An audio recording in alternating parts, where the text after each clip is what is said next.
Hey, what's up? This is Ricardo at Parts People, and in this video, we'll outline the steps for completing a part replacement on your Dell PC. Visit our website and use this coupon for a 5% off discount.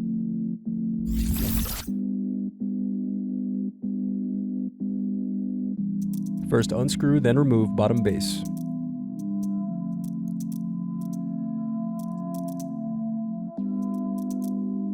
Then unscrew and remove battery. Now unscrew and disconnect antenna cables. Now unscrew and disconnect input-output board. Thanks for watching. Don't forget to like and subscribe if you enjoyed this video. And if you need more, check out this playlist to watch other tutorials for your laptop. You can also click here to find parts for your laptop at partspeople.com.